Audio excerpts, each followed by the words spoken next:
Welcome to my all-day paint day. So today we're celebrating 5 years of Michelle's Inner Circle, and we're celebrating my birthday, which was yesterday also, but mostly we're celebrating because I started Michelle's Inner Circle July 1st, 2020 on my birthday, and we had a huge celebration on July 2nd, where I invited all of the Inner Circle members to come and paint at the Botanic Success, despite the fact that we were in the middle of COVID, and we were still open, but it has been quite a journey. And so today, as we paint together, I would just want to be so grateful for the 5 years, for everybody who has been a part of this membership. Those of you that are still in the membership after 5 years, I love you so much. You mean so much to me, and having this membership has been truly a lifeline. It got us through COVID, and it got me through losing Pat, my dear, dear friend. And it really just brought so many stories of people who have shared in painting with me and have come back to tell me amazing stories of how they have, worked with other people in their community where they're teaching maybe kids classes or full-on instructors, maybe even having their own business because they've learned how to paint and they started with Art Rave, which is just blows my mind and almost brings me to tears. So I have also been on a journey with licensing my artwork. And so when I paint for Art Rave, I really see the studios that I'm also helping and the businesses. And this is such a bigger mission for me now, because not only am I helping individuals learn how to paint, but over the years, I have helped many women build the confidence to paint and teach and to go on to create a business for themselves. And not only is it helping the individual business owner, but it's helping her to show up to her community and also continue just spreading what Art Rave began as. And so it's just amazing. So right now, so this is a morning session. I'm going to talk and paint. So I'm going to stop talking and we're going to start painting. But I am going to talk a lot today, just really reflecting on Michelle's Inner Circle. So if you are joining me live, you can post, in the comments, and I will try to chat with those comments that I see coming through. I'm new to YouTube, so I'm even hoping that this is the right direction and I'm not like sideways. I don't have a moderator who is going to be coming down here and saying the microphone's not working or your video is sideways. So hopefully like I said, YouTube, I'm new to filming on YouTube, and it looks good. It looks like things should be horizontal. Hey, Lynn, is my screen straight or am I sideways? Let me know in the comments. I just need to double check that I am the right orientation that I see on my own camera. Okay, so today we're going to be painting one of my favorite subjects. So here's my thought. Okay, so an all-day paint day in the past in Michelle's Inner Circle was free to Inner Circle members, but it was paid if you were not in the Inner Circle. So today is open to everybody. I'm just putting it out there and saying thank you to everybody who has ever watched me. If you've gotten my live yesterday and you know about today, great. But I also needed to paint for the day. I love all-day paint days. It's so indulgent to me, it almost feels wrong. I almost feel like, can I do that? Can I paint all day? Yes, we can. We're gonna paint morning, noon, and evening. And I'm not even gonna feel bad about being outside because it's hot and gross. So I'm in a nice air-conditioned house, and I'm going to be working on paintings with you. And I wanted to start off with something that doesn't require a lot of drawing skills. And it's honestly, it's one of my favorite subjects because I love nature. And we are going to be painting a birch tree this morning. Starting simple, this is just an exercise. But I'm going to actually show you some techniques that maybe if you've watched me before, you haven't seen before. So if you have painted birch trees with me before, this is going to be a little new. And you can stop in and out. Obviously, you have your whole day that you need to get things done. Hopefully, you'll have some little bits of time where you can take me with you, turn me on. And it's just going to be like I said, it's going to be just a slow day of painting and talking and just really enjoying the day, enjoying the process, and sharing any stories. If you guys have any stories, if you're inner circle members and you want to share, that would be great. We would love to hear that as well. Okay, so I was out painting yesterday on my birthday, so my paints were a little rearranged. So let me just gather up my paints really quickly. This is not my usual video angle.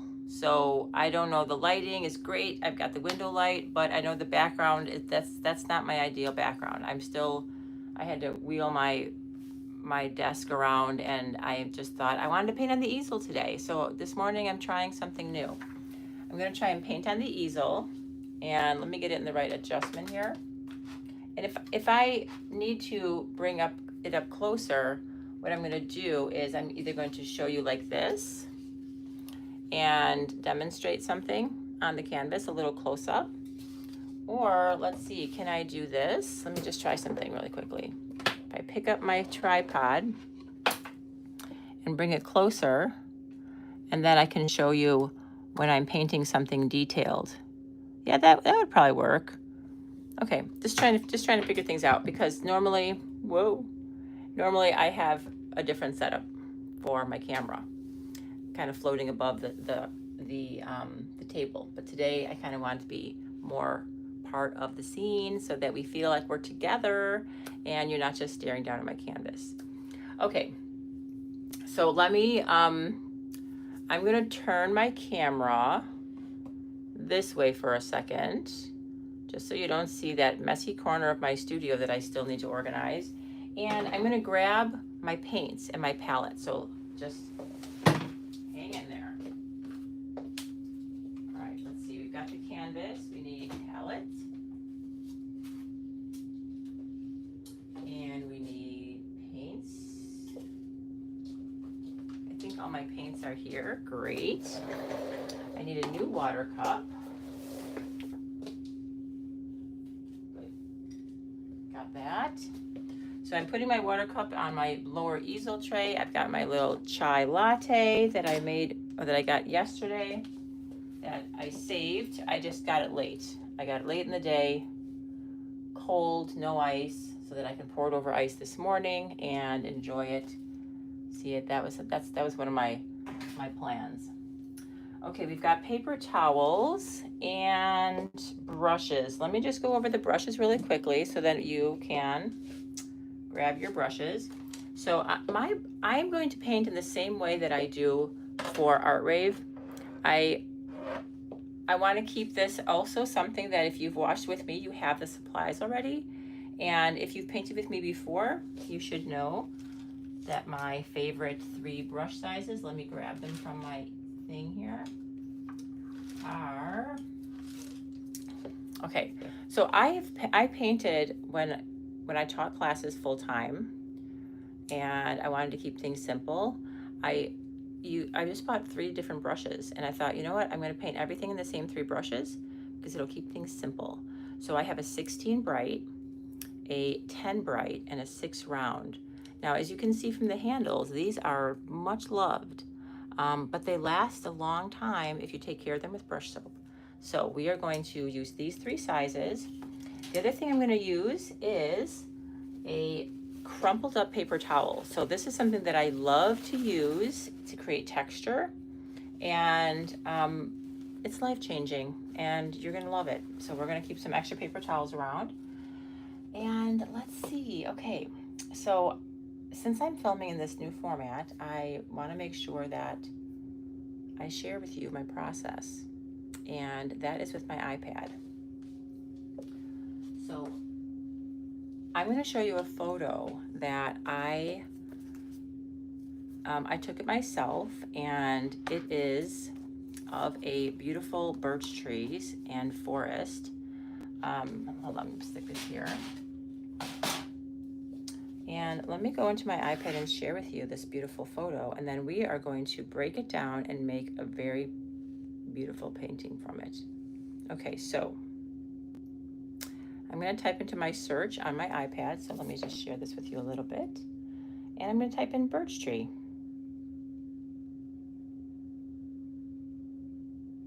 Okay, so it gives me all these images that it thinks are birch trees, and most of them are. And I want to just make sure that, of course, some of them are my previous paintings, but some of them are photographs that I took. Oh, there we go. Some of them are photos that I took while I was either walking around botanic gardens, or if I was like on a trip somewhere, and I just thought I saw something beautiful and I wanted to maybe paint it later. And here we are later, and now we get to paint something. So like this picture here, like look at these beautiful birch. Isn't that gorgeous? Like I just love the texture, the look of a white birch, and I just couldn't get enough of them yesterday when I was at Botanic Gardens as well. And we can always take our photos and we can enhance them and give them more personality, better composition. So we're going to work on that as well, and I'll share with you how we can do that. So let me find the photo that I was looking at last night. There was a couple. Let's see.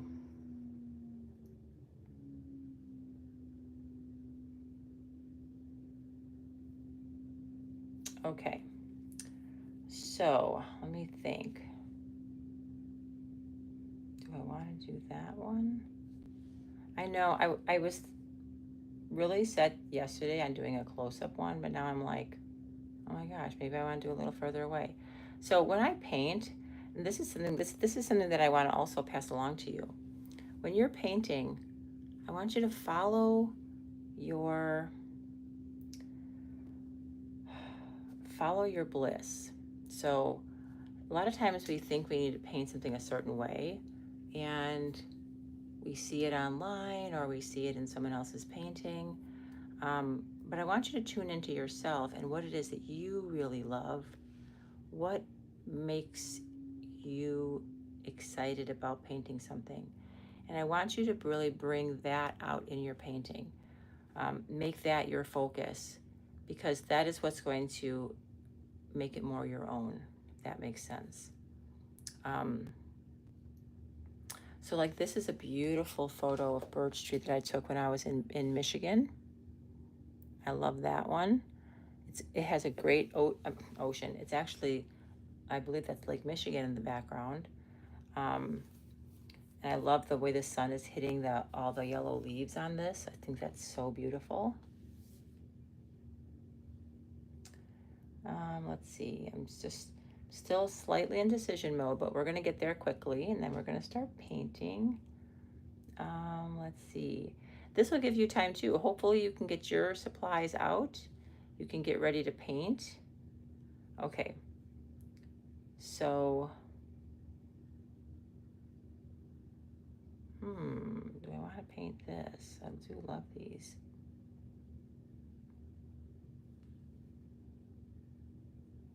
So this is a beautiful photo I took at Botanic Gardens, and you can see it has birch trees in it, lots of hostas, and we're going to simplify this. So just keep in mind that I'm going to share a breakdown so that this is something that you can do at home without any outline. You can just draw it yourself. We're going to have minimal drawing. Oh yeah, this was one that I really loved. That's right. So I want to do this one. Okay, this is the one that I had highlighted. It's a hill of greenery and flowers. You can see all those little yellow flowers in the distance. and our birch trees. And then I love that dark green trees in the distance as well. So we can change the composition of this too, because we have here, like we can do a vertical, see that big pine tree in the background, and then there's our birch tree. Or we can just use those as additional cues or clues to the background, and then we can make adjustments when we draw it out. Okay, so what I'm going to start off by doing is I'm also going to be painting in what I call the Art Rave Method. And these are techniques that I have taught year after year that create very professional looking results with very little effort. Okay, it's about layering. It's about understanding a little bit about just how to quickly make something light or dark, or understanding light source. And then also going from broad to detail. So we start off very broad, and then we add the detail near the end. So I'm going to start off with a brown underpainting. I'm going to put my my iPad over here. Whoops. There we go. And let me go grab an apron. Don't want to get paint on my clothes. Okay.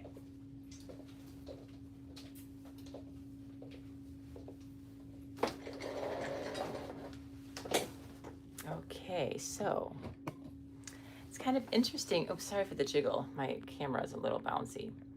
It's kind of interesting being on this side of the studio painting, and I wanted to change things up a little bit. So this is exciting. All right, so let's see. We are going to get some paint on our palette, and I'm going to make kind of an interesting underpainting here. Let's see, what color do I want? Let me get my glasses. What do I do with them? Oh, right there. Okay, let's see. What do I want on my underpainting for this? I think I'm going to stick with my brown underpainting. Yeah, let's do a brown underpainting. But instead today, I'm going to use a burnt sienna instead of a burnt umber. So burnt sienna is just a little bit more on the orangey side. And I'm going to use my large brush. I got my water cup down here, and we're going to paint. I don't need my glasses to paint, I just need to see there. Okay, there we go. Now when you're painting, I want you to think of your setup and make your space very comfortable for yourself. I want you to think about how to take advantage of natural light, how to keep your supplies organized so that they're in an area that's easy to reach, that you like the way it looks. You want to have your painting area, doesn't have to be messy. You can keep your painting area in your kitchen or your dining room and make it look aesthetic. Like have your canvases leaning against the wall, have a pretty wooden box with your paints in it.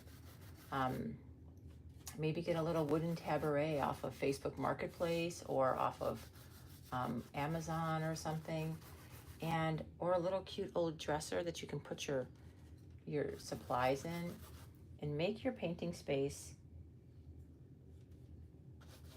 just uniquely beautiful to you, and then you will come back to it again and again. I actually need to work on my painting space because I have been very busy this summer, and I run into my studio and I paint, and then I do minimal cleaning and putting away, and then I'm back out again. I had to spend some time giving it some love and fixing some spots. We call them hot spots that kind of collect stuff. Okay, so this is burnt sienna, and I'm just giving it an underpainting.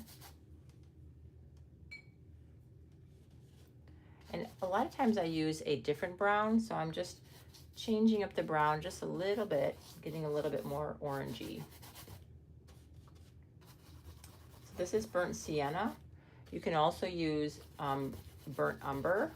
That's my go-to usually. Like I said, I'm kind of changing things up today a little bit.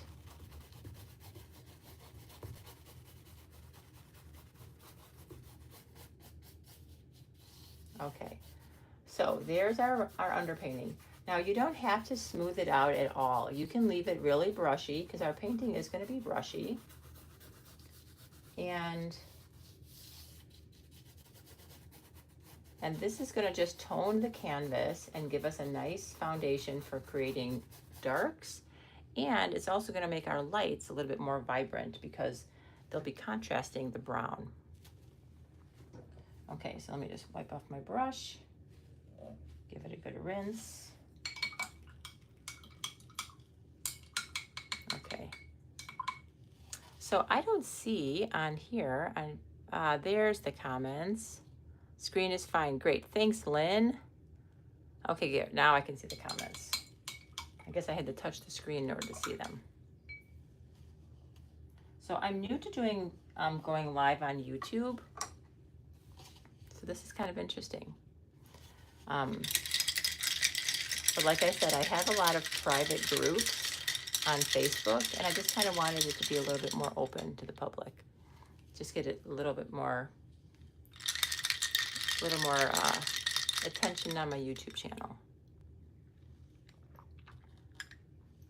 Let me see who that was again. Oh, Brush by Design Creations. Hi, Janet. Nice to see you. Thank you so much for your birthday wish. That was so sweet yesterday.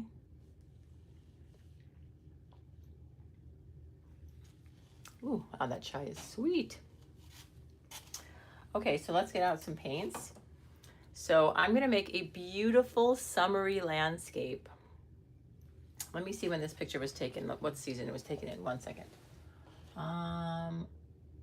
Oh, it was taken in May. Okay, so it's spring, but it's summer. Summery enough. We want greens and yellows and blues and just this beautiful summer color. And since a lot of that is very cool, I decided to do a warm underpainting.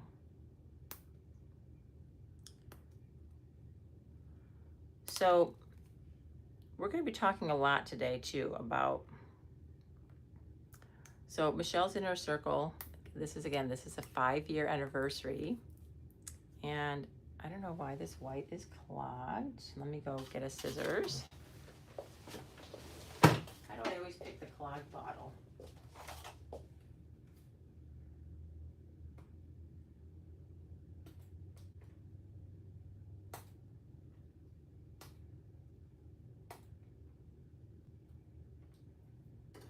Okay, hold on. I think white is prone to clogging. It's a problem.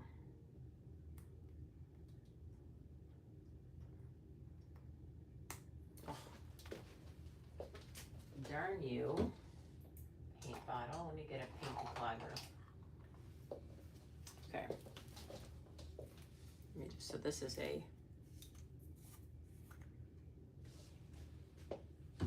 me get this over here.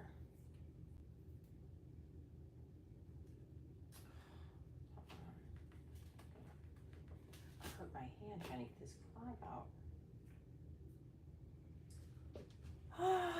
Hold on. X-Acto blade to the rescue.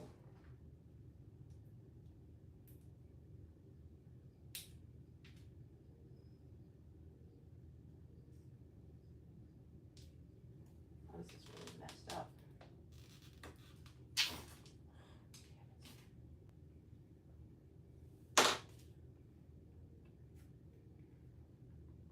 Oh, this is not what I call stuck.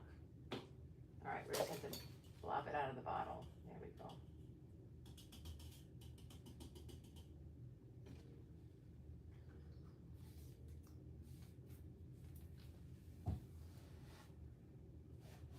Okay. That is a, what's an art rave without a paint clog? Okay. So we're going to use white. Let's see what else we need. Definitely need green. So the greens, I'm going to be mixing the greens with yellow and blue.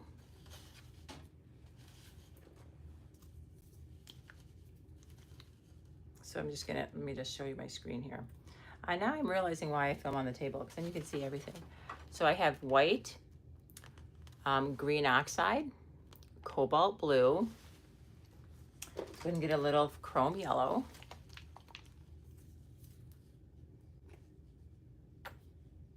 So the chrome yellow is, it's very liquidy, so it's going to pour a little bit if I tilt. Now I'm going to be using the blue to darken the green and the yellow to lighten the green. So we're going to get a range of greens by keeping the three close by. And let's see, what else do I need? I also need a little bit of black. And I think that's good. I think we're set.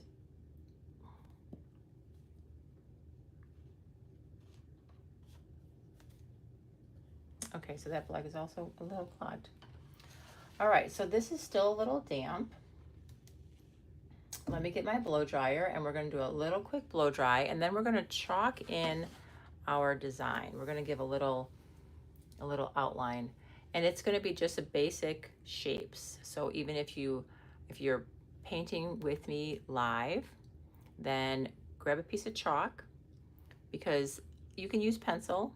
We'll paint over both, but if you stock chalk in your painting area, it is one of my favorite tools to get your outline on your canvas. So we're going to do a little chalk outline.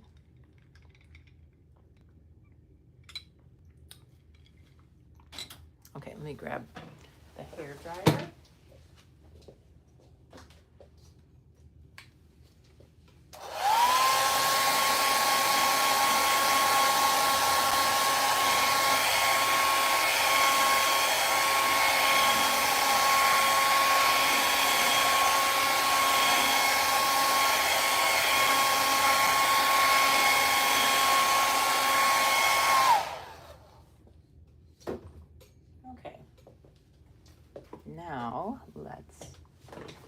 Now that is the messiest corner of my whole studio, I just realized.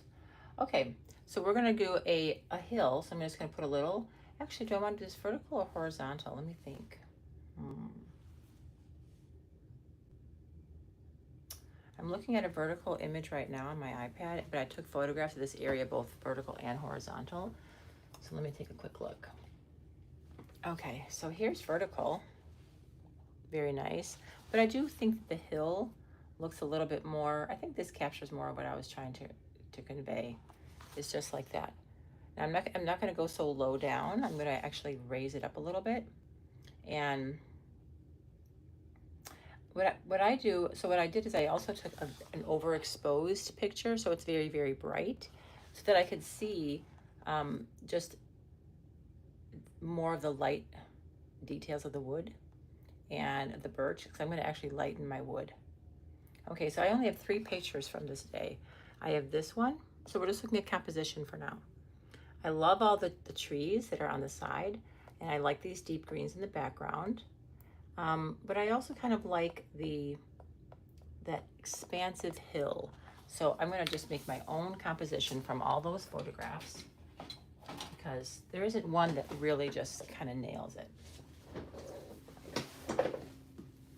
Okay, so let's see. We're going to do a little hill. I don't want to have my canvas be too, it's more about the hill. So I'm going to have the hill a little bit high. I'm going to do kind of like a 2/3, 1/3 here. So there's our hill.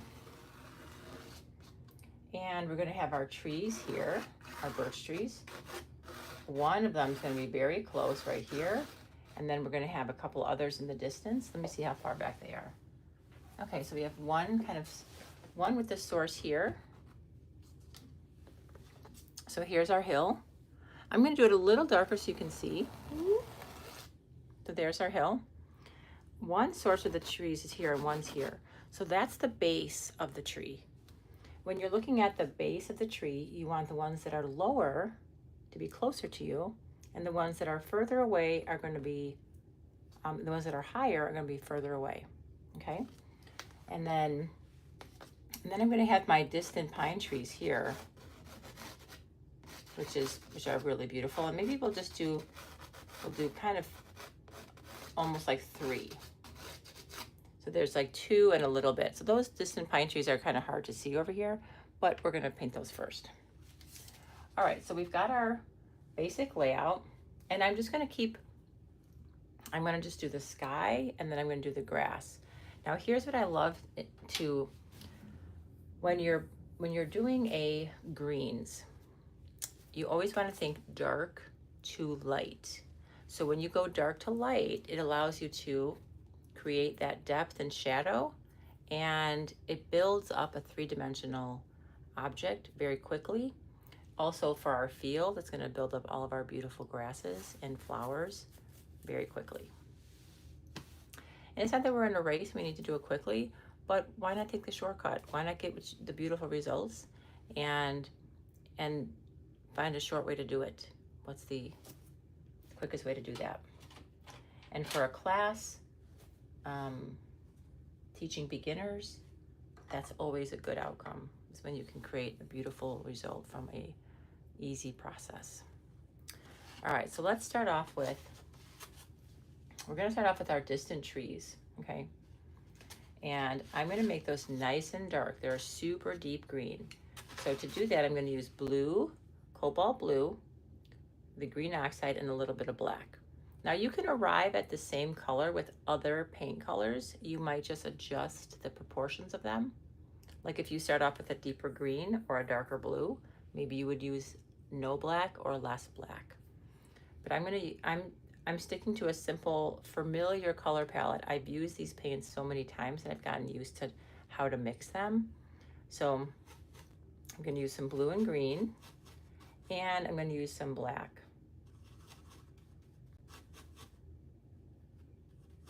And I wanna have that green nice and dark. So I'm gonna get nice and dark.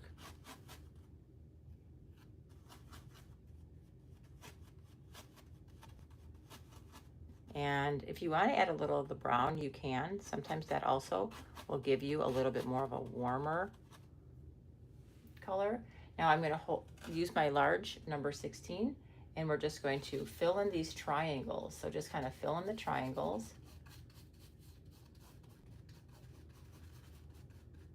So there's one triangle. Okay, and let's mix a little bit more paint. Here's the other triangle. And I'm going to leave a little tiny space.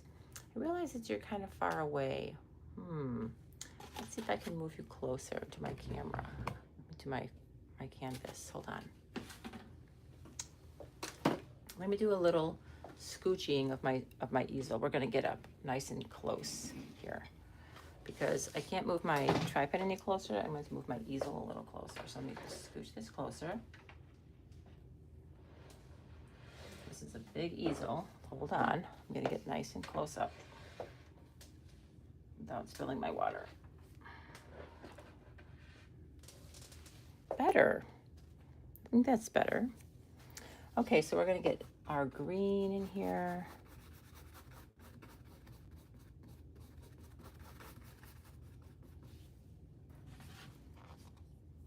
Let me see, does YouTube allow you to zoom? No, it doesn't. Good morning. Oh, it's Linda. Great. Hi, Linda. Didn't recognize your profile name there, but glad you told me it was you.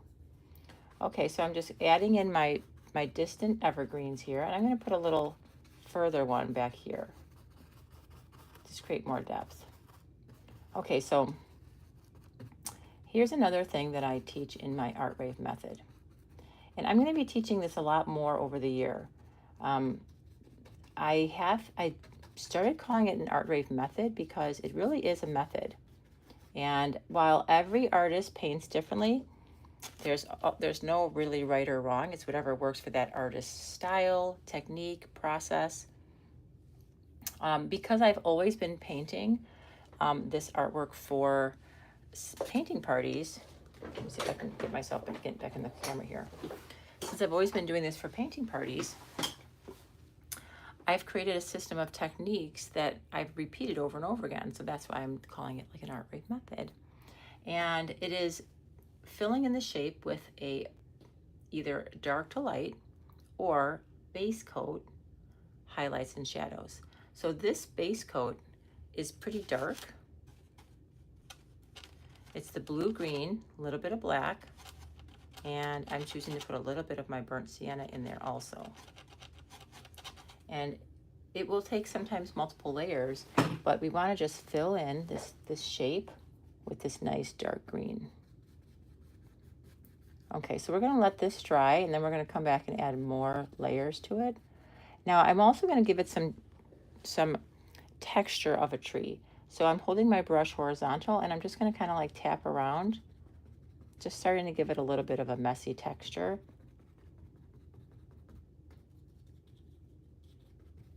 Okay, so here I'm going to give you a little close-up so you can see that little texture there.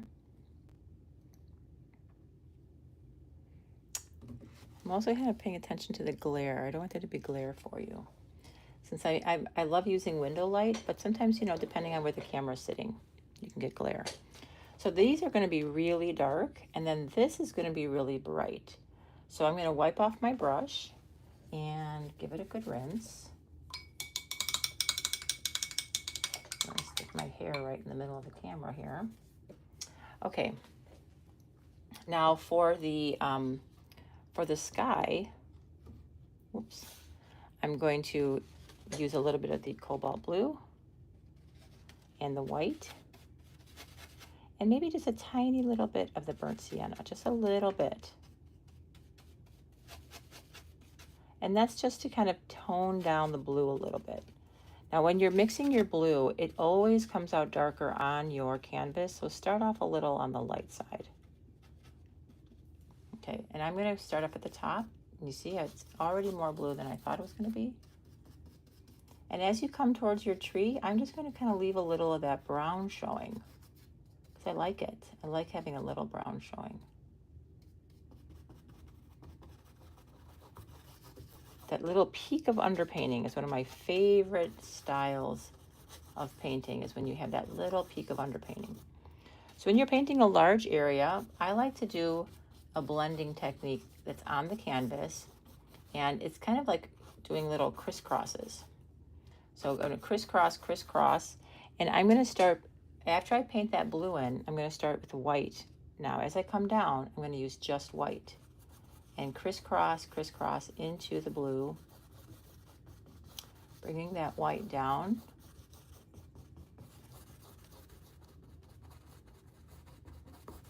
As I come down towards the horizon line, I'm going to get a little bit more white.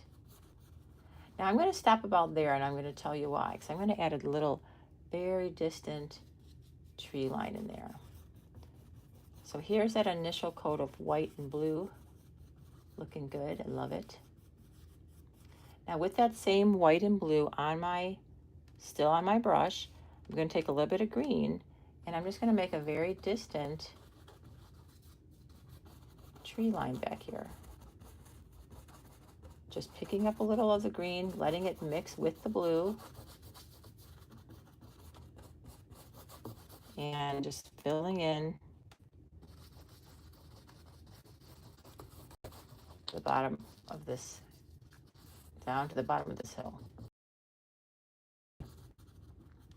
Now I want the top to be nice and fuzzy, so I'm going to tap, tap, tap it. Okay, and there's our distant trees. Now when I did this bottom section here, I just took the straight green and just put a little straight green at the bottom.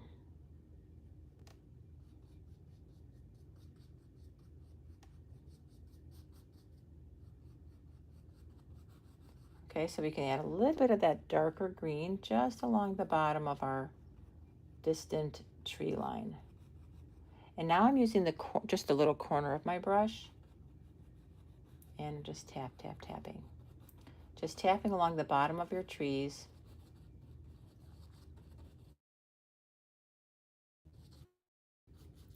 And whatever brush you're using, just embrace the brush strokes.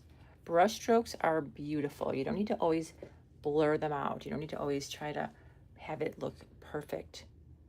Brush strokes are what make the painting look beautiful to me. So there's our brush strokey sky and our trees. Now those are all the first layers. We're gonna add a second layer onto this, and that's some of the underpainting is gonna peek through, and that's okay. So we're gonna let this dry, And now we're going to do the base coat for our trees. I'm going to bring my canvas also just a little bit to the edge here so that I can reach the bottom. So now that you have all this light on your brush, we're going to wipe this off and we're going to give it a rinse.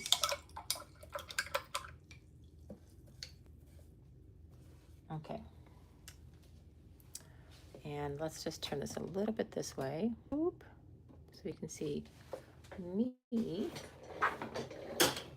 And see if I can make myself some room in here. Okay. So now that we've got, I actually need to turn this around because I'm right-handed. See how this is working for me?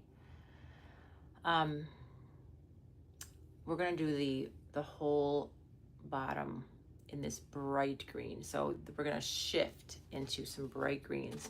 So I'm going to still go dark to light, okay? And I mentioned in the beginning, when I'm doing greenery, I like having that dark to light because it just gives you,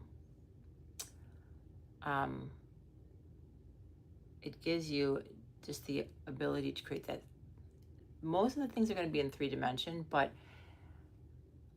like our trees, we're going to create our trees, making them look like they're round and 3-dimensional. But when you're doing, even when you're doing a hill, I'm just thinking back to like when I was working with some people at Botanic Gardens, and one of my members who paints with me all the time, she was so excited to paint that she just like forgot all the rules that I taught her, and she just started painting green leaves without painting the dark base first. And she realized it afterwards, and she's like, I don't know what I was thinking. I was just so excited to paint. I just started painting the green leaves. But she didn't paint the dark base. That would be the shadow of the shrub, and then put the light on top of it. It's like she forgot her Art Rave method, and she just kind of like started painting leaves and was wondering why it just looked so flat and incomplete. Well, she didn't get that dark base underneath it. So I was just thinking about that. It's hilarious. All right, so let's start with our large brush, and we're gonna fill in our beautiful dark greens. Now with this one, I'm gonna take my blue and green, and I'm gonna mix it, but I also want to add yellow. Okay, so it's gonna be, I'm gonna add blue with the yellow. And you see it's already getting more vibrant. And then I am going to add just a little bit of black. And this is a much brighter green than our evergreens because we added yellow. Yellow is very powerful. So I'm going to start off just in the middle here where my trees are. And you can continue to mix this color. Beautiful bright green, a little bit of black. I've been left too much black, that's okay. We want to go a little dark. And I'm kind of going a little dark. I'm starting where the base of my trees are.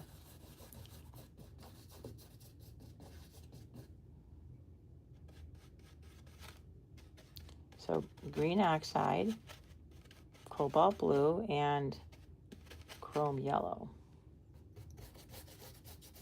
And we're just going to go big and bold, just filling in the shape with our base coat. The base coat here is dark.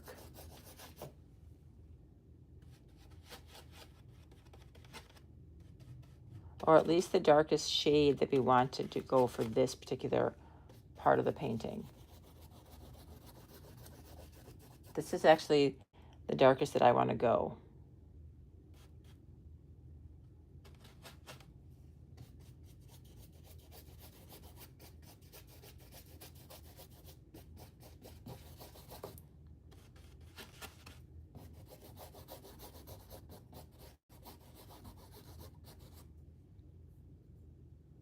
Okay, let's keep mixing a little bit of this. I'm going to add yellow.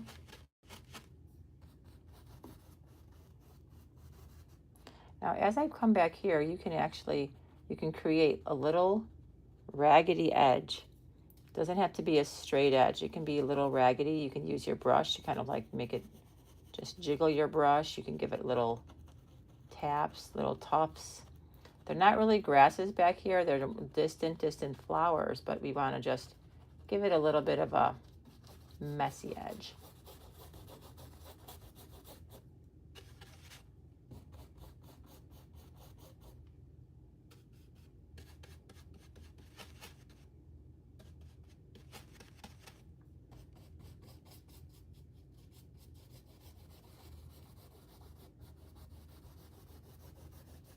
Okay.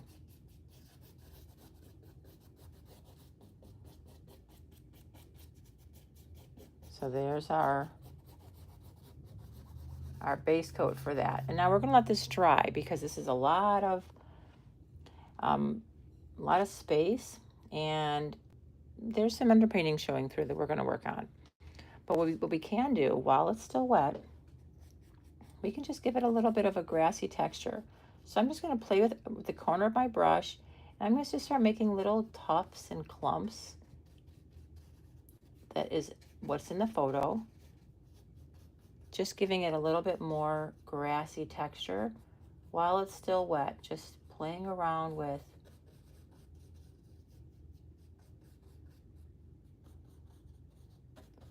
now in the middle, the grass is going to be further away. So the grass is, I'm getting my brush strokes a little shorter. And then in the very, very distance, we barely even see grasses.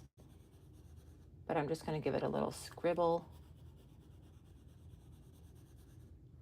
so that it's vertical. At least we want it to be vertical strokes.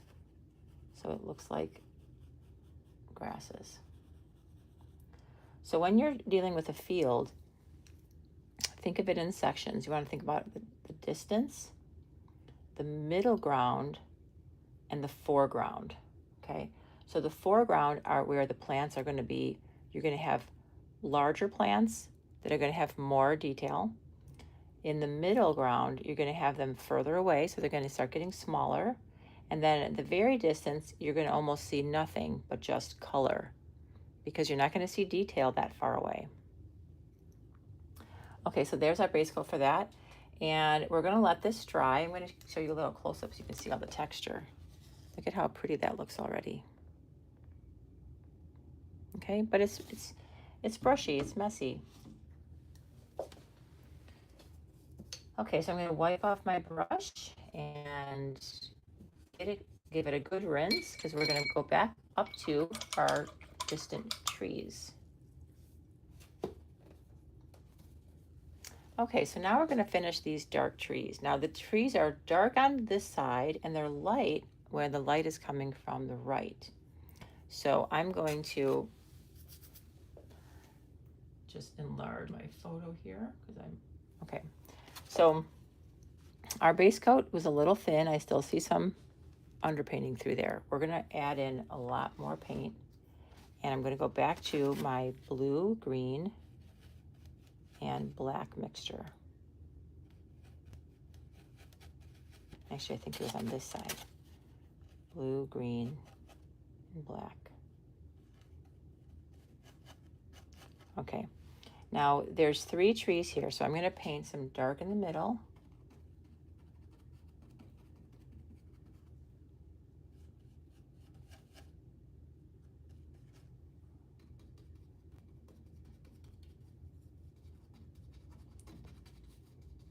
So each tree has a dark side and a light side. The dark side is going to be on the left. The light side is going to be on the right.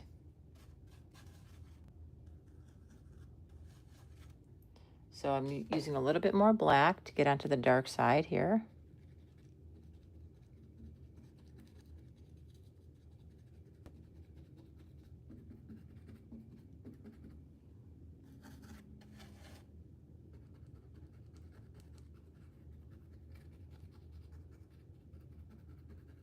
And I'm holding my brush horizontal so that I can kind of create those horizontal branches in the darkness.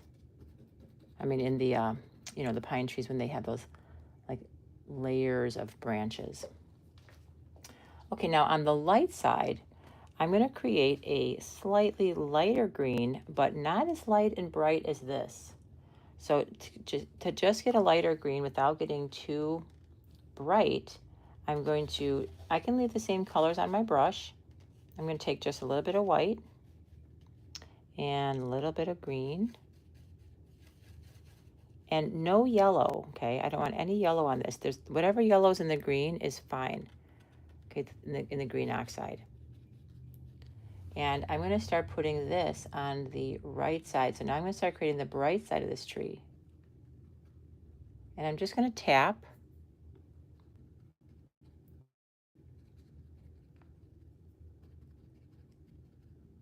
And get some of those branches that are facing the lighter area nice and highlighted.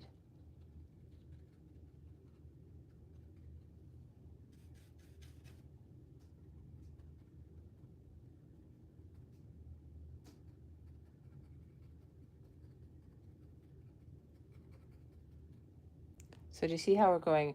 It looks like dark light, dark light, dark light. That's how we're showing the distinction between the three trees.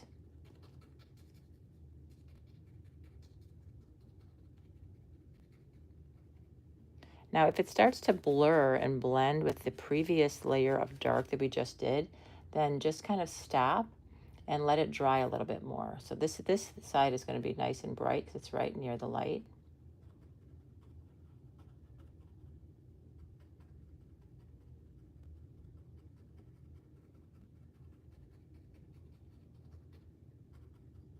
Got a little extra white in there. I don't want to make it look like snow, but I do want to make it look like it's nice and bright. So if this area, if the shadow area is dry, we can layer to create contrast. So let me talk about contrast here for a minute. When we have the dark shadows of this tree here, and then we have the light in front of it, this contrast pulls this light forward. So light comes forward, dark goes back. So we want this light area to come forward. We want this light area to come forward. That's going to make it look like those trees are one in front of the next. And so we're creating a light edge up against a dark shadow. Okay, so let's do that. But we do want to make sure that that dark is dry, so that we're not just tapping and blending and turning it into mush. So let me just drop that really quickly.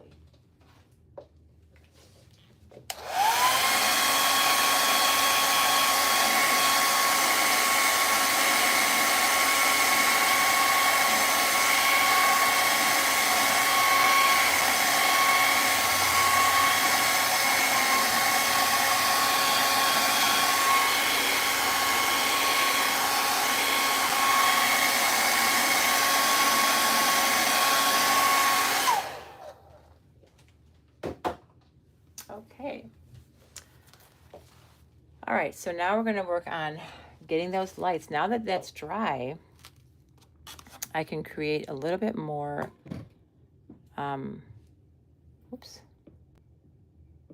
highlight against that contrasting shadow area. So let me get a little bit more that green and white. And I'm just going to hit right up on these trees in here.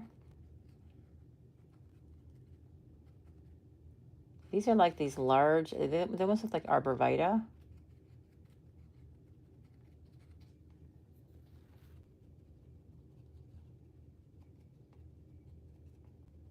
So now we can add that highest highlight, these super bright. It's because the sun is just coming in and hitting these trees really pretty. These are like giant arborvitae.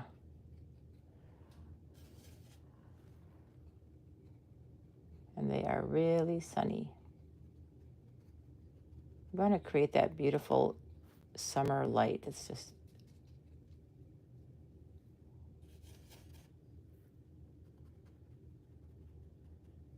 I'm going to try a little bit of yellow in here. Let's just try a little bit of yellow in here.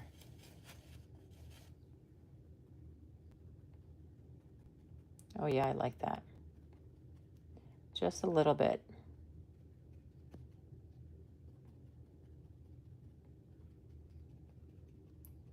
Tiny bit of yellow in there just to kind of give it a little more highlight. Okay, so that's really bright, but I love it. All right, so now we're going to add the second layer to our sky. And it's going to be basically the same thing we did before, just adding a second layer just to get that paint looking a little bit more rich and covering up a little more of that underpainting. But see, I still love the underpainting peeking through in here in these trees. So you can see in the trees that little bit of brown in there looks really pretty. Okay, so let's get some blue and white again. We go back to our blue and white spot here. And let's get a little bit more. Tiny bit of burnt sienna, just a little bit. And just going to go right over the previous sky.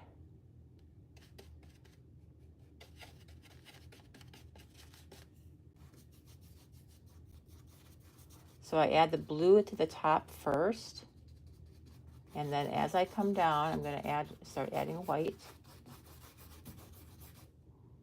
Just straight white, and just tap it and let it blend. Now you can start seeing a richness to the colors. It's like that second layer makes such a huge difference.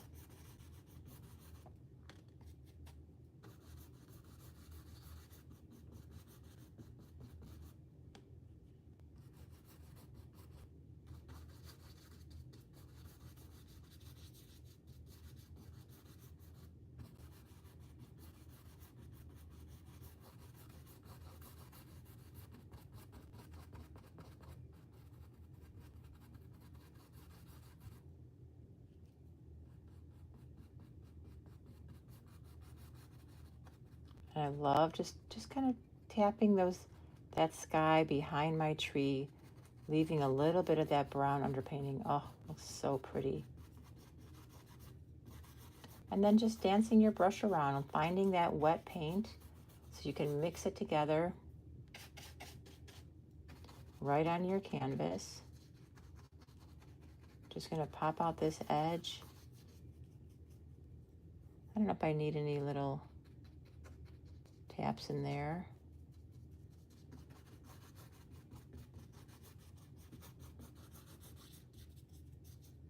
That is so pretty. Okay, now as I come down to the white bottom of my sky, I'm going to get a little bit more white right along the bottom. Remember what we did before for the trees? We're just going to go right from this blue and white that's on our brush.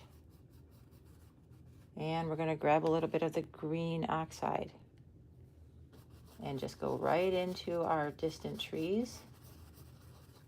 And the fact that we have blue and white in the tree will make it look like it's further away. Anytime you want to make something look further away, you add a little tiny bit of blue and white. At least that's a very basic way to look at creating distance.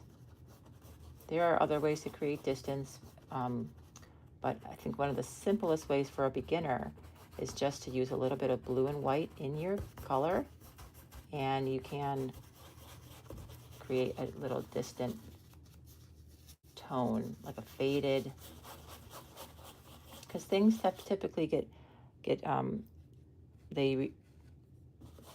cooler when they recede, and they get warmer as they come close to you. So if you want to make something recede, you want to make it a little cooler. So we're adding a little tiny bit of blue to this. And I'm just, you're going to see I'm kind of swirling it around, making it look nice and soft, because it's far, far away. Okay, so here's our distant trees with a nice fuzzy edge.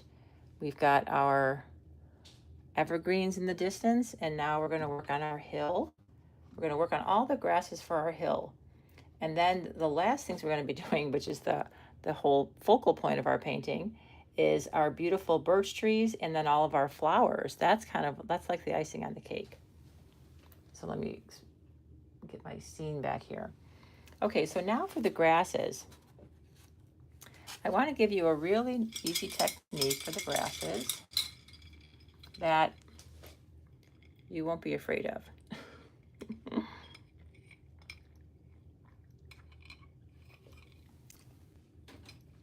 Okay, so remember when I talked about thinking about the very far distance, the middle ground. So background, middle ground, foreground.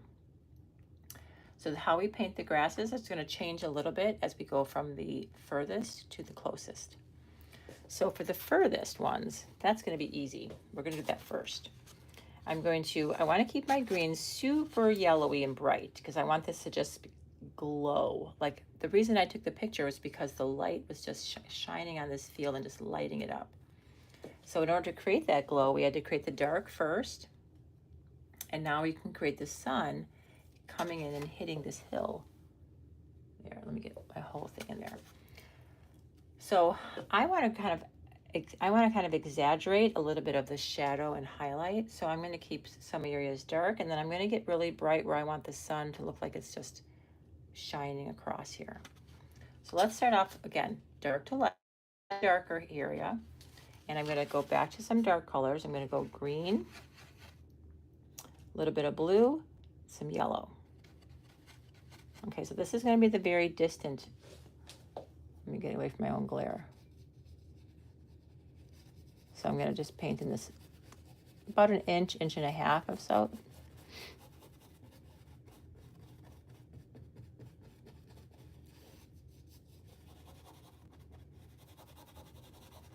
And I'm just kind of scribbling this in, just giving it a little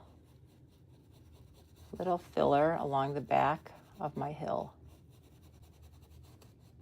And it's okay if this is still a little bit on the darker side, because we want to make our yellow flowers really pop back here.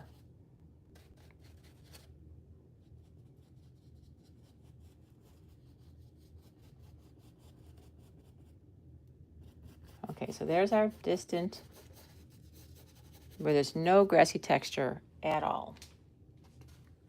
Now the middle section, we're going to see some grasses, but it's going to be a little bit more subtle. This was literally just scrubbed in.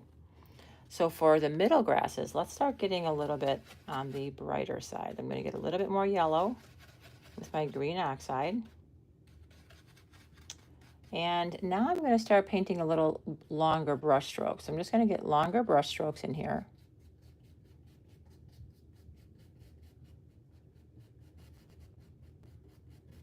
And I'm going from the bottom up and just flicking up to create some rough grassy textures back here. So see how that yellowy green is starting to come in.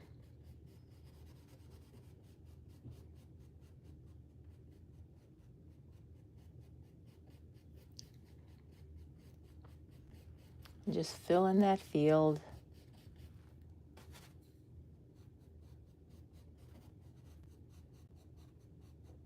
You can create smaller ones. I'm keeping these short, half an inch to an inch, my brush strokes. So short little strokes.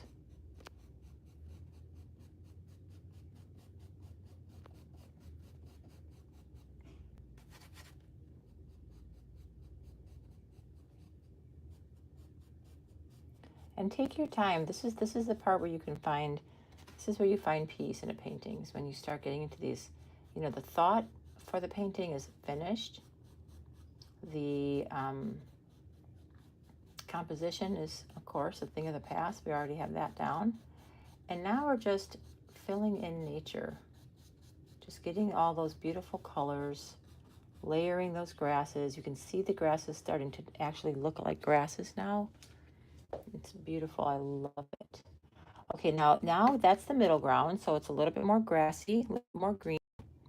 Now for the bottom one, now this is where we're going to actually see a little bit more clumps of grass. So I'm going to create that same highlight in here. It's yellow and green oxide. And now my strokes are going to get a little bit larger, okay? So I would say now, if these were like half an inch to 3/4 of an inch, these are going to be an inch to an inch and a half. So see, we're jumping to a larger, longer grass. And I'm also turning my brush vertical. So we're really changing that. That's going to make a big difference in our grasses, the length of our grasses. So I'm going to get a little bit more into the length and also maybe a little more clustery. Letting the darks still show through. So we don't want to completely cover all the darks up. Just want to add these lighter clumps.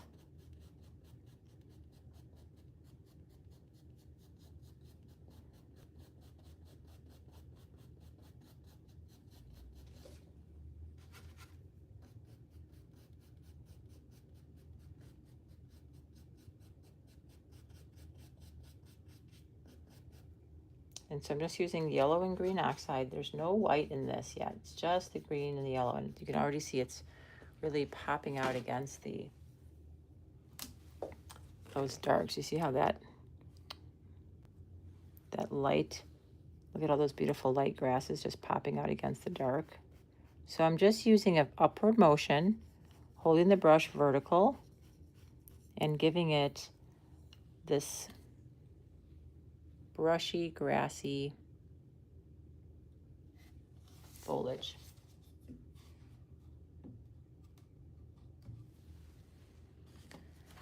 Now you can always take a little bit of the brown and mix a little of your burnt sienna into your grasses just to give it a little extra warmth. And it doesn't make it look quite so artificial, it gives it a little bit more of a natural. Okay, so look at all those beautiful grasses. Now, if you want to experiment with different brushes, you can. I'm doing this all with the same brush. And it's something about that's very relaxing. Not having to worry about like the perfect brush stroke and painting everything really detailed. Just use the brush and change the way you use it. Like here I did it horizontal, here I did it vertical, and that's a huge difference. In here I was using the corner, here I was using it flat, here I was using it horizontal again with the little taps. So everything right now has been just one brush, and that makes it life easy. Okay, so we're going to let this dry, and we're going to work on our birch trees.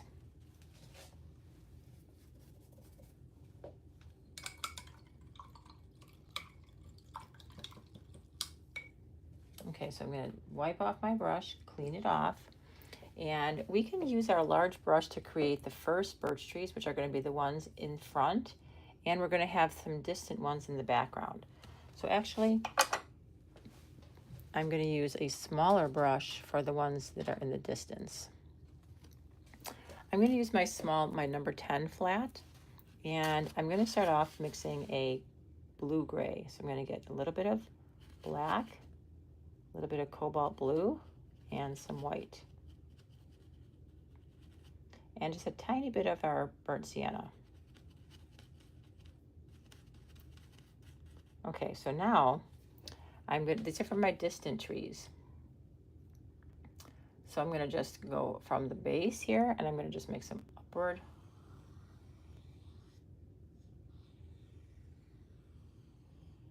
trunks. So you want to make sure that you have a little tiny bit of water in this so that your paint is nice and fluid. So you can thin it down a little bit with water.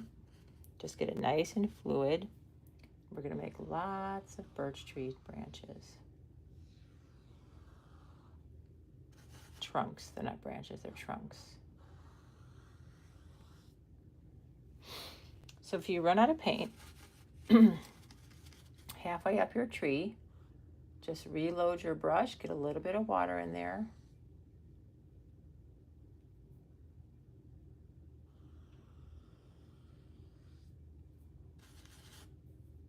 Okay, so this one is kind of farther away. I'm going to have one right here. I want lots of trees in here.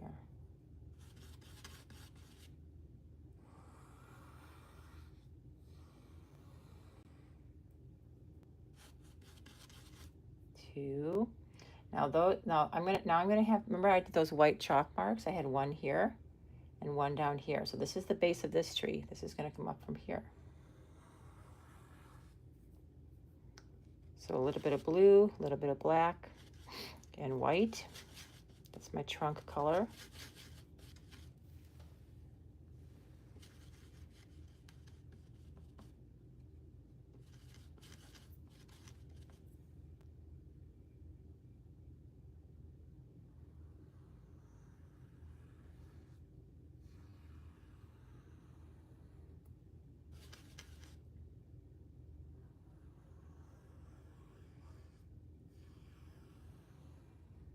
Wow, we're getting a lot of birch in here. I love it. And now for my close-up, my closest tree. So now I can still use the same colors, but I might go a little wider because now the tree's closer and it's bigger. So I'm going to even go a little darker near the bottom. So this is where the base of my tree is for this one. We're just going to go up. Notice I'm going right over the other trees because I don't care. Trees overlap each other all the time.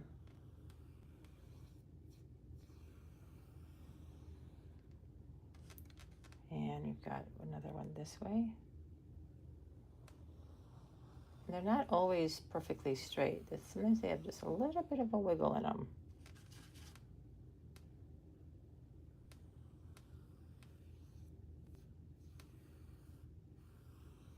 Which kind of happens by accident anyways. And then there's a big branch going this way. It really disrupts these trees a lot. I love that though.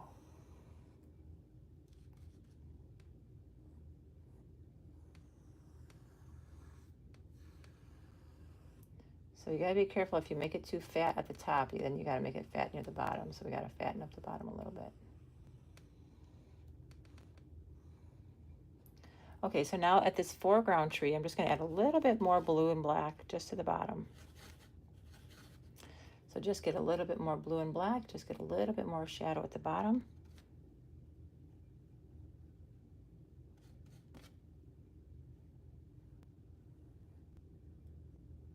And this is, again, this is the base coat. So we're going to do base coat, highlights and shadows on our tree. Okay, so there's all of our trees.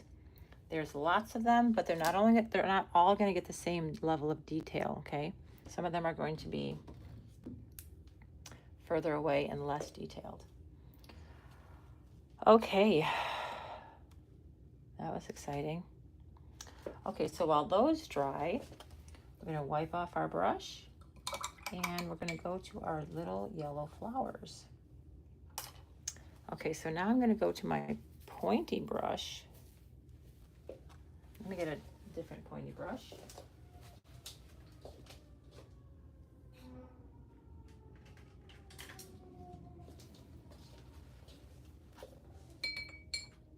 Okay, so the yellow flowers, I'm just going to use white and yellow.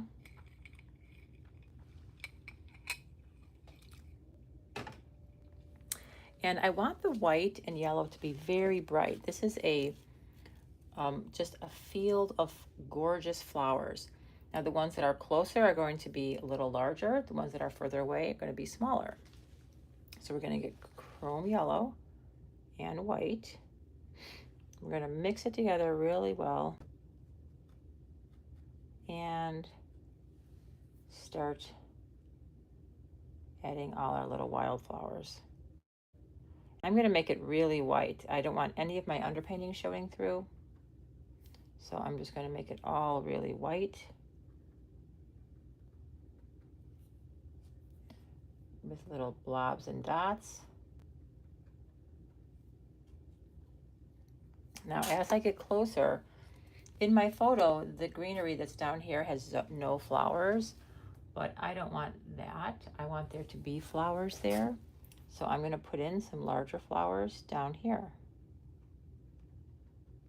These are probably daffodils, I'm thinking, because this is a field of in May. So I'm thinking these might be like a layery or roughly daffodil.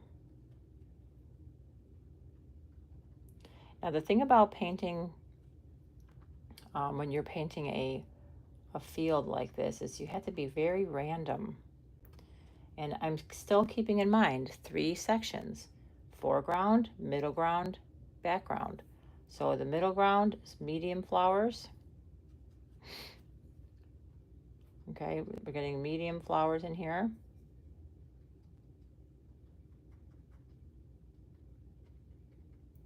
And they're not all evenly spaced. They're going to have clusters.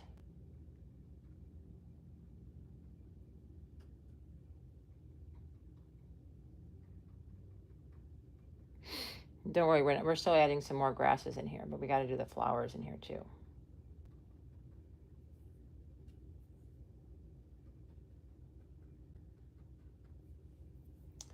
So this middle ground, we got the medium flowers. Let me get some more yellow.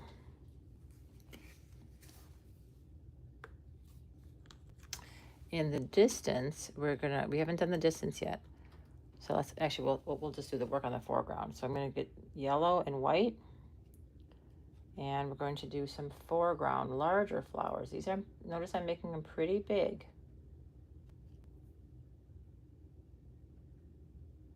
And as they go towards the middle ground, they're going to start getting a little smaller. Some of these little dots I'm going to let dry, and then I'm going to come over them with the second dot because we want them to be super opaque. And sometimes it needs 2 layers.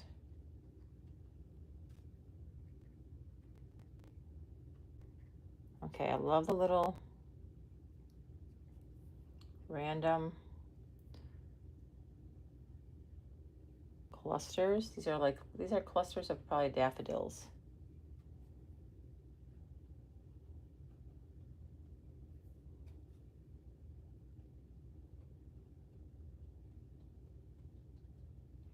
Okay, now when we get towards the background, they're going to be tinier. So they're going to be much tinier.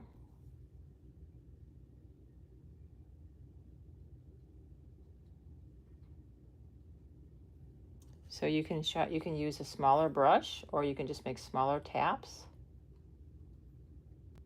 I think I'm going to use a smaller brush. Let me get a tiny brush. There we go. So I'm going to break out a tiny brush, which I don't usually do, but I'm in the studio and this is a special painting day. So we're going to go into a tiny brush. This is a number 4 instead of a number 6. Not much smaller, but just a little tinier. Still got to use a very delicate little touch so you can get little tiny clusters.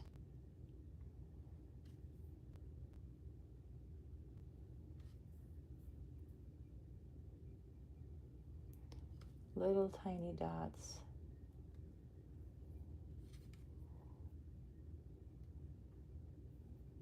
I'm losing my opacity. Very hard to get opaque in yellow. So you want it by using a lot of white.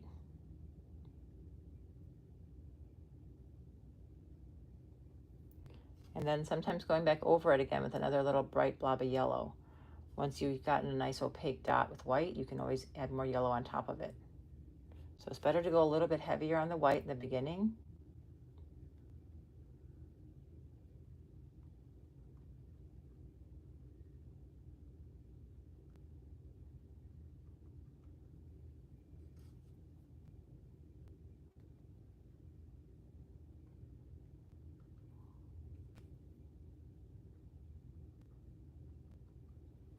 Okay, and I think I'm going to stop right there because I kind of like the waves of yellow. I don't want it to be all evenly spaced, and I don't want it to be all yellow. I want there to be waves. So I'm going to let this sit for a second because I still need to add some grasses in between. And while this dries, I'm going to work on the trees. So while you have that small brush in your hand, let's make some details on our trees. Now this would probably help greatly if you do have a tinier brush, especially I'm working on a slightly smaller canvas. If you're working on a larger canvas, you can still use a larger brush. Like a number 6 on a 16 by 20 would probably be fine. But you can always use a tinier brush if you have one.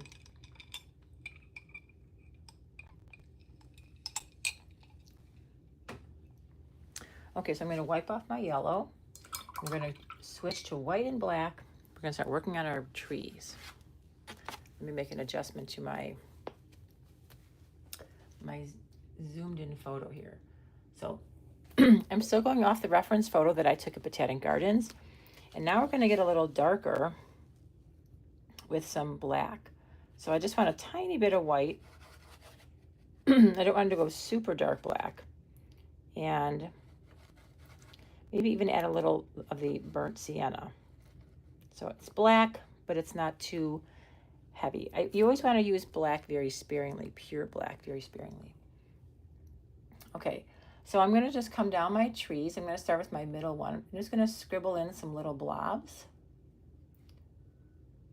little patches, little details that look like those little eyes on the tree.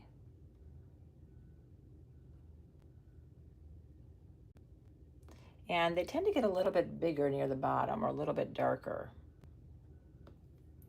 So they're just like little, this one definitely needs to come up close. I'm going to try hand holding this for a second.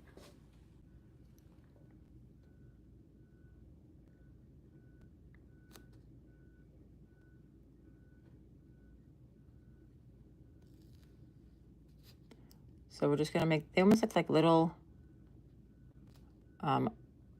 eyes, you know, so they can have like a little slant going down. Where's my palette? Oops, hold on, let me back up. Let me grab my palette. There we go. Okay, I'm going to steady the camera right here, and we're going to work on some little details on our tree. So they can be kind of like a little messy circle, and then a little triangle, or a little, I almost make it look like a little eyelid. So let's say here's a little circle, and then we just go down at an angle like a little eyelid. So it looks like an eye kind of like looking up.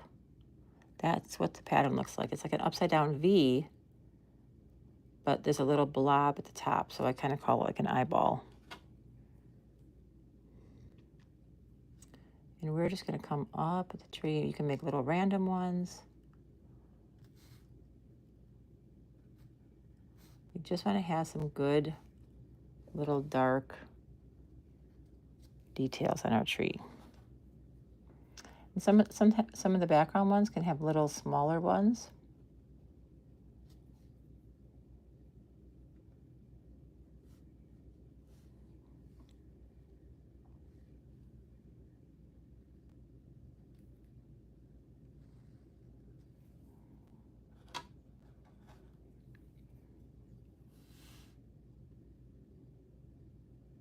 And just kind of take your time making some little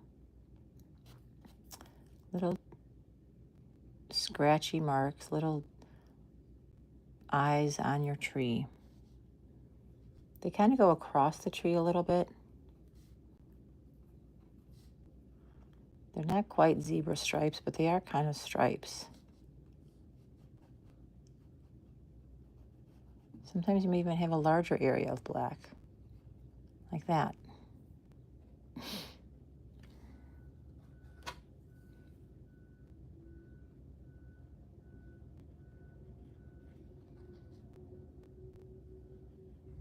And don't worry about every single section being done, because especially near the top, we are going to be having some leaves in here too. We still have to do all the leaves. So we're going to be covering up some of our tree.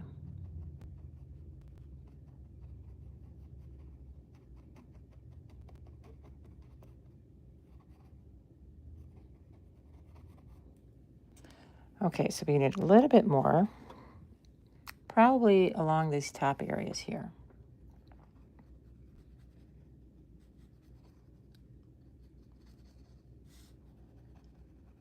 So I'm keeping in mind that they're kind of a little eyeball, so they have a little bit of a circle and a little diagonal, or they can go straight across the tree branch in like a little, just a messy stripe, or they can just be a little blurry blob on the tree. Okay, so there's all of our blacks, and I think that's a lot and enough at this point. Okay, let me back this up. So cute.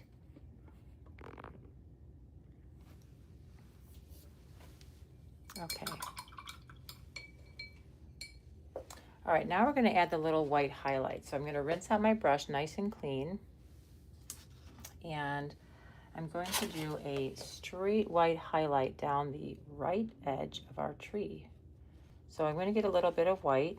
I do want to thin it just a little bit with water, just so that I can get a nice smooth line. And we're going to start at the one right in front here and just go right down our tree. giving this edge a nice bright white strip. Stick to your tree. Doesn't have to be perfectly straight. It can actually kind of be a little messy. You can mess it up a little bit.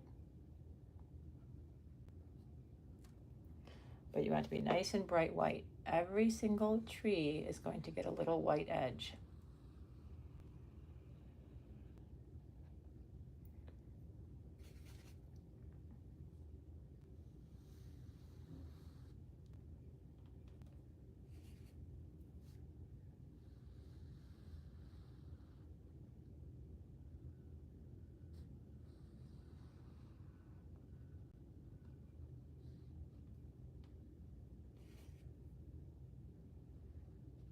Maybe not all the way to the bottom, but you can add little dashes and dots. You can kind of mess up that line a little bit.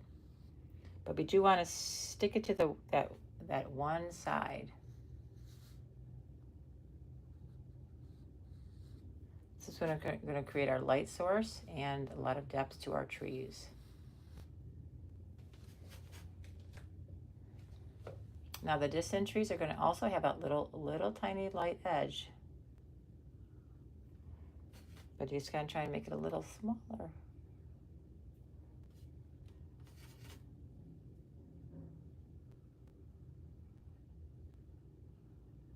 That got really wiggly. It's okay.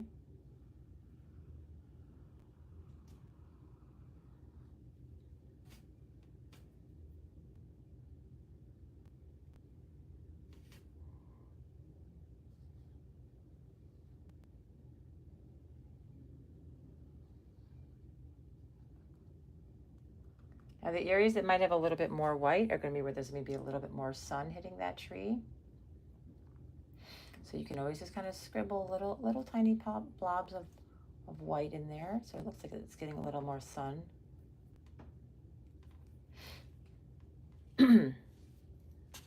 Now on our foreground tree, we might actually have a little bit more detail right along the base of the tree where we have just like a little bit more, just a tiny bit more white in detail in here.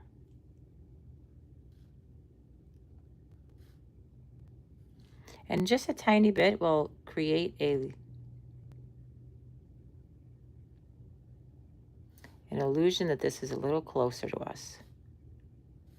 So detail, when things get closer to us, they get warmer and they get a little bit more sharp and they get a little bit more detail. So I'm just adding little tiny dashes to my tree horizontally across the tree, because that's how birch tree have that little skin. Oops, that's too much white. I don't want it to be a lot of white. I just want it to be almost like a gray.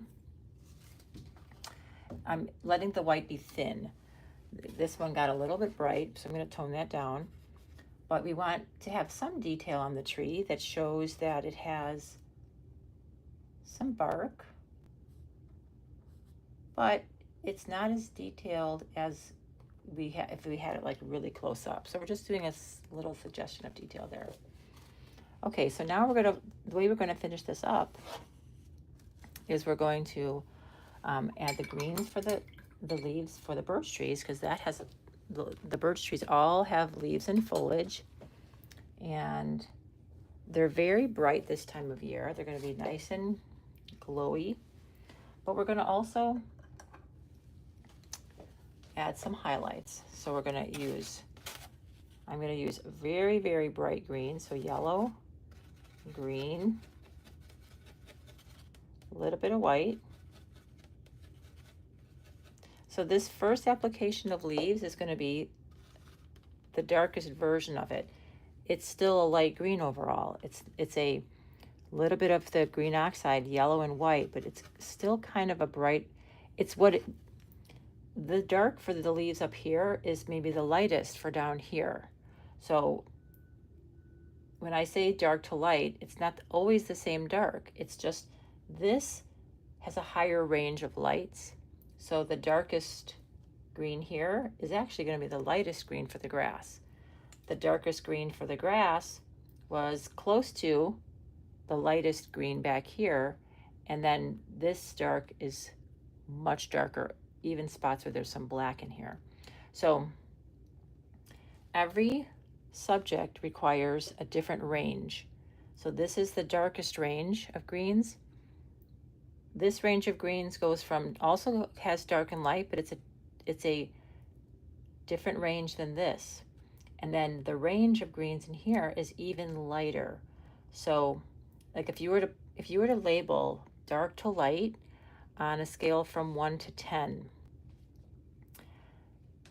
10 being the darkest and 1 being the lightest. The range of greens in here is maybe 10, 9, 8, maybe, and then a couple of like 6. The range of greens for the grasses is more like starting at 7 and then goes like 6, 4, and maybe a little bit of 3s. The range of greens here is like starting at 4 and 3 and 2. Okay, so that's what I mean about the range. There's gonna be dark range, medium range, light range. So the darkest green for this is still kind of a light green. And I kind of went off on a very different tangent there, but I think it's important to point out that like not all dark greens are the same. Okay, so now for these greens, I'm using the corner of my brush. The corner of my brush and tapping, tapping, tapping. So birch trees have this beautiful hanging down branch. I actually have some birch trees in my backyard, and I'm looking at them right now actually. And they're just very little tiny leaves. So we're just gonna let it be very, and I'm gonna let this hang down over my other trees. I love it just overlapping my other little tree over here. And we're gonna make little clusters of branches that are hanging down. So green, yellow, and white, but you can still have a good amount of green in it so far. We're gonna get more yellowy and white as we layer. Okay, so we're just gonna fill in a little bit more up on the top. But birch trees aren't very solid, which is what I love about them. They don't really have a lot of heavy coverage. So corner of your brush, and just tap.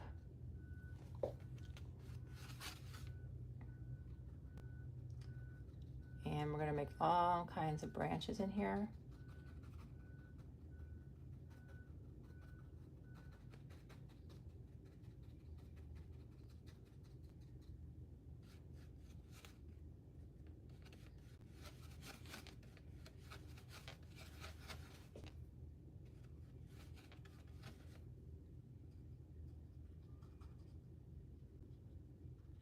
Okay, and I'm kind of like dancing my brush around.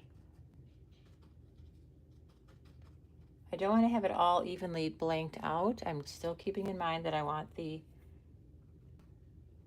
trees to have some of that sky coming through. And I think I'm going to stop there with the branches, maybe have just a couple down below here.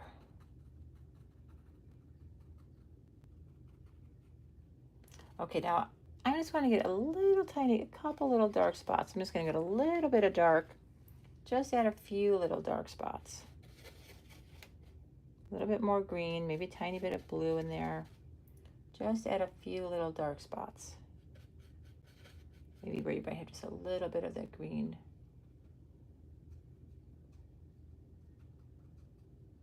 A little bit more concentrated. So we're just gonna get a couple little dark spots in there.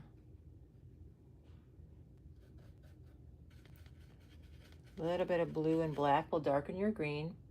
And just add a couple little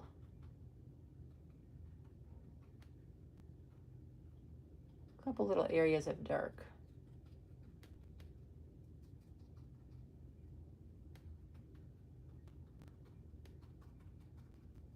Okay, I like that a lot. That looks very birch tree-ish. You might get a little heavier near the top where the trees are a little more dense, and then let it be thinner near the bottom. So this is still kind of a base coat. It's a base coat of greens with a little tiny bit of shadow.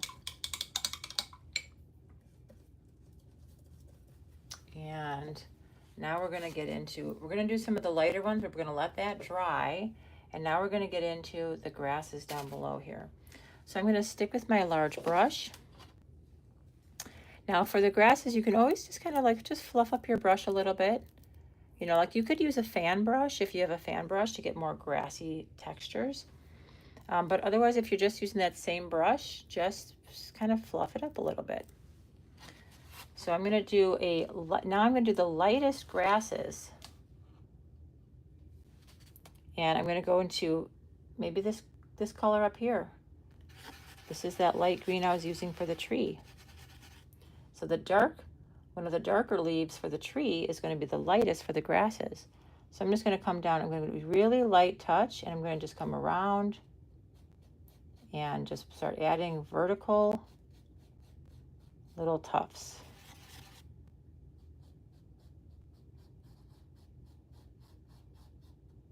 Oh, this is so pretty. It makes me, when I go to the gardens, it just makes me even that much more appreciative of all the details that I get to see as I walk around. Because I come home and paint them, and then it's just like they come to life. I love seeing that come to life. Okay, so I'm keeping my brush, not that much paint on it. Let's get nice and close up for this. I'm gonna get you really close up on my greens. Let me position this so you can see it.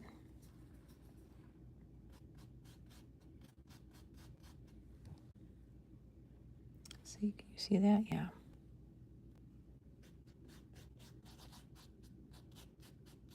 Okay, you see my brush stroke? So I'm holding it vertical, and I'm just going up and kind of a little bit of a fan direction, just a little.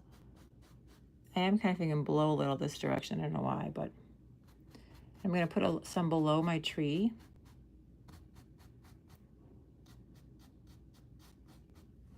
Okay, so that's the direction I'm doing it in. And I want to create that sunny spot. So I added highlight to that foreground, but where the sun is coming in is going to be the brightest area across this hill. So this is where it's going to get exciting. I'm going to get nice and bright, and I'm going to add a little bit more yellow, a little bit more white. This is the sunny grass. Okay, so now it's going to kind of cover up a little some of our flowers, but that's okay. We're going to get nice and bright in here, and these are shorter. Remember, this is shorter grass. I'm going to get lots of yellow.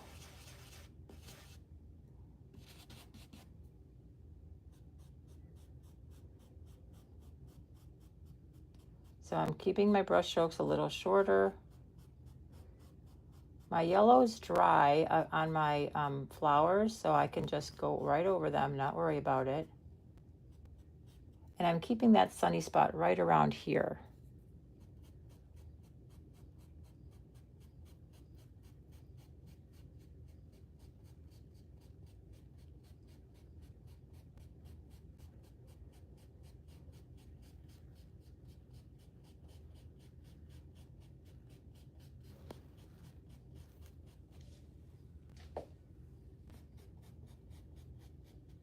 Now you can have some little sunny spots way in the distance, but let's just keep them to a minimum.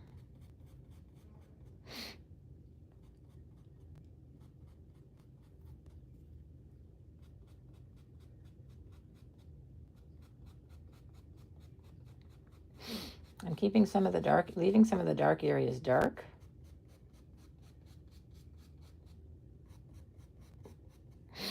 And I love this little sunny area kind of in the middle here.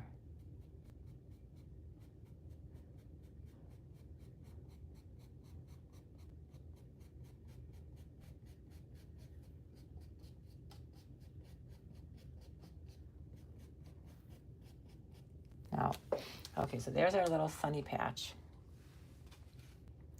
And now for the foreground, now these leaves or petals or grasses rather, now they're a little closer up. So we're gonna make those a little bit bigger. And I'm going to load up my brush and I'm gonna go vertical, and we're going to go tall and long.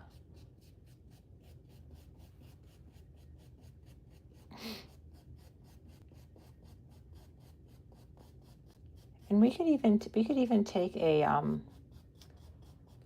small pointy brush and make some individual grasses. So I'm going to do that. I'm going to mix myself a little green here.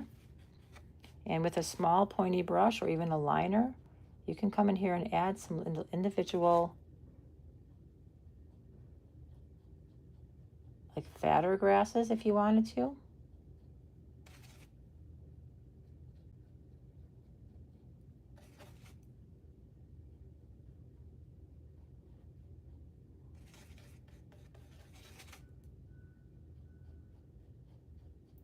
It's just as you get closer, you can get a little bit more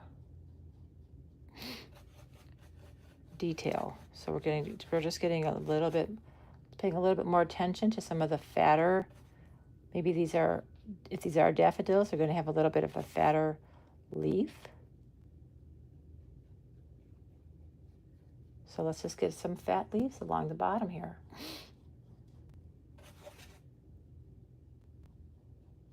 I remember when I said in the beginning that also we go from bold to detail. So now we're getting into a little bit more of the detail. And I want to start putting in some little shadows in my grasses. So I'm going to mix a dark green using black, blue, and green.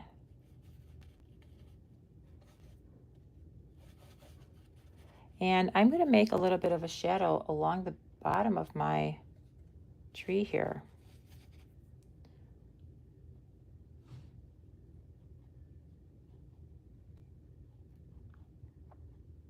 So the grasses that are right around the base of the tree, they're going to be a little bit in shadow.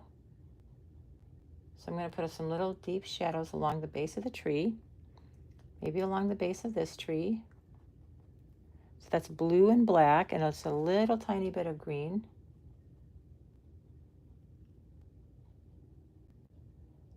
And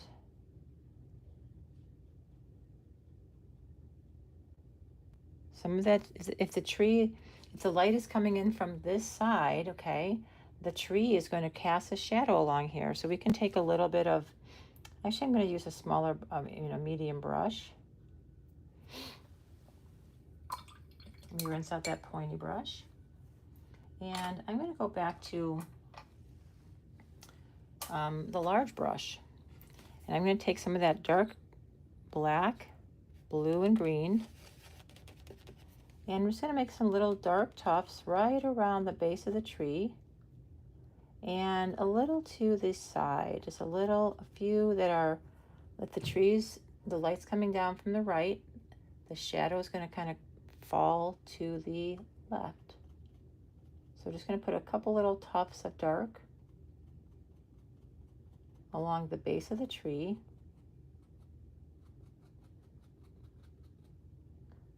And kind of where it would fall in its shadow, which is right down here.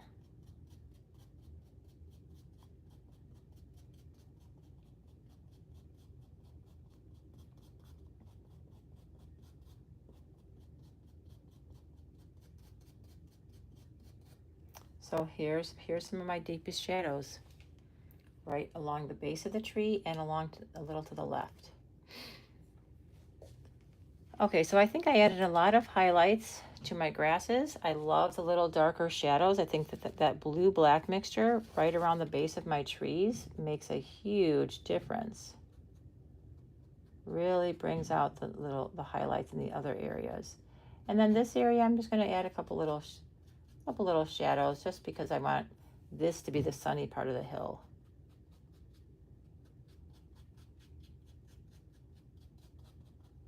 Okay, so now we're going to add the final details to our flowers and our tree. So our flowers and our tree are pretty much the focal point, but now we want to add little details to our glowing branches. So birch trees in the spring and summer are very yellowy green. So we're going to get white and yellow, and let me get a little more green oxide.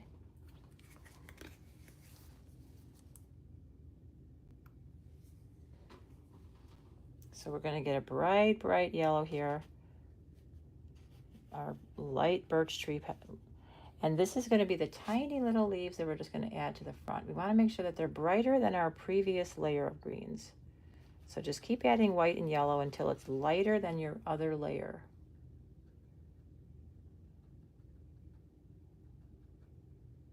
And I'm just going to use my tiny brush now just to tap in a highlighted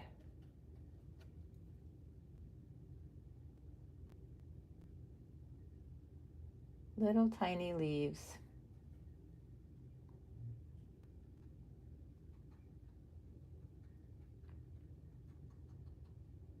Kind of over. Here, I'm going to get you in close by here.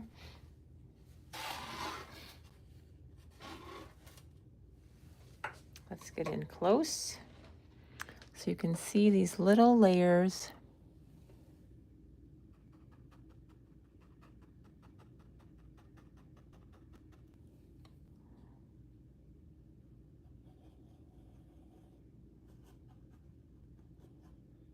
So these are the super bright little green leaves.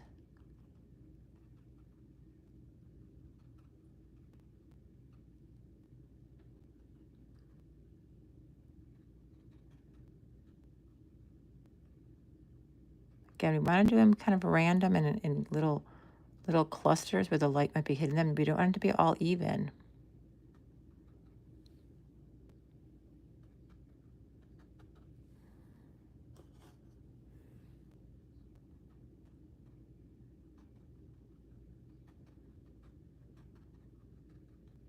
Here we get all these pretty little layers.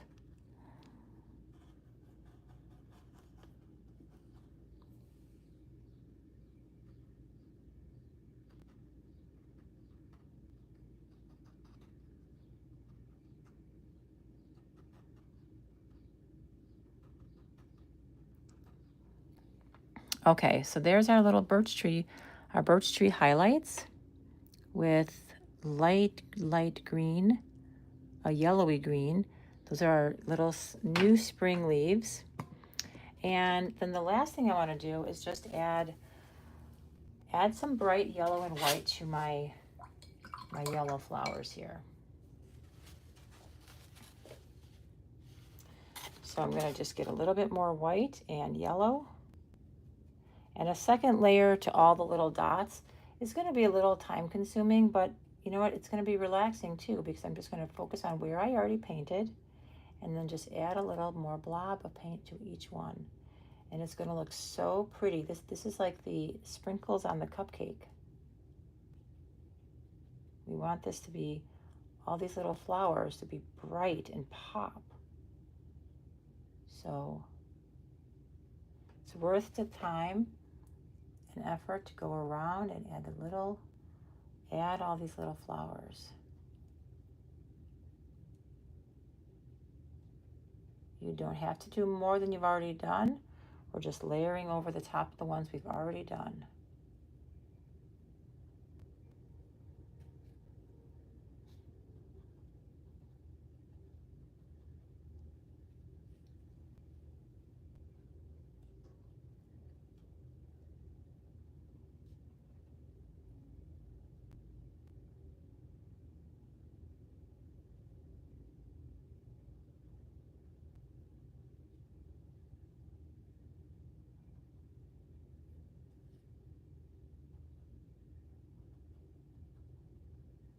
So you can keep that, I'm keeping that white pretty thick still because the white is what's giving it its opacity. But I'm going to add yellow in there too, just so I can keep it a nice yellowy white.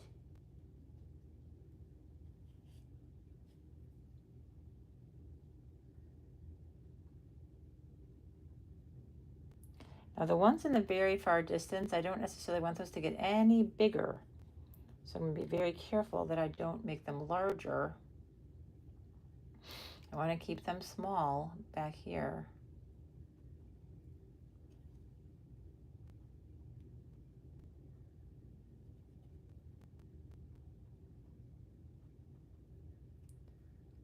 Okay, and then so then we're done with our morning painting session. That was so much fun. I love this painting. I let me back up and let me show it to you.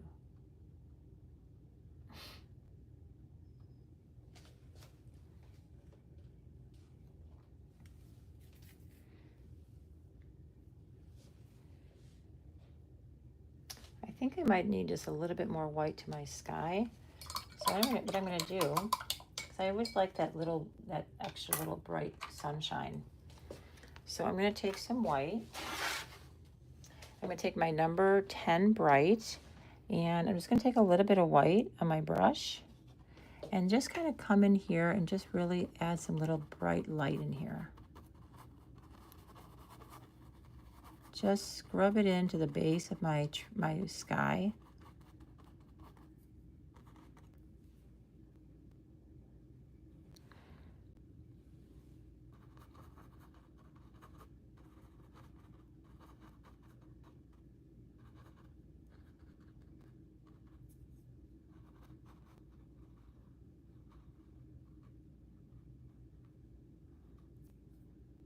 And then I might just add a little bit more white to my trees.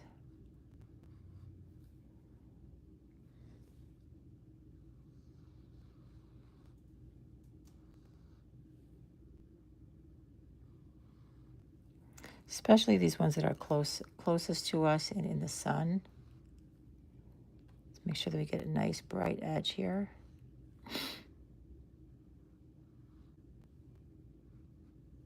There we go. Beautiful. Okay, there we go. We are done with our I don't know what we're going to call it right now. It's kind of like I love the birch trees. I love the 3 levels of super distant trees, the distant evergreens, then the foreground. There's a lot of depth to this painting in changing the size and the colors and the shade of the trees. All right, well, thanks for joining me, everyone. Let me turn this around so we can say goodbye for now. And ta-da! Look at that, so pretty. Lots of beautiful greens, lots of sun shining. And let me see, what time is it? Let me turn off my iPad for a second. Okay, so perfect. It's almost noon, and I'm going to be back at 1:30 to paint another painting to continue our all-day paint day. So hopefully if time to gather your supplies together. If you're home in the afternoon and can paint with me, great. If not, you can watch this video later. It's free. And it's an all-day paint day celebrating our 5-year anniversary of Michelle's Inner Circle. All right, everyone, thanks for watching, and I will see you again this afternoon at 1:30 Central Time. Okay, bye.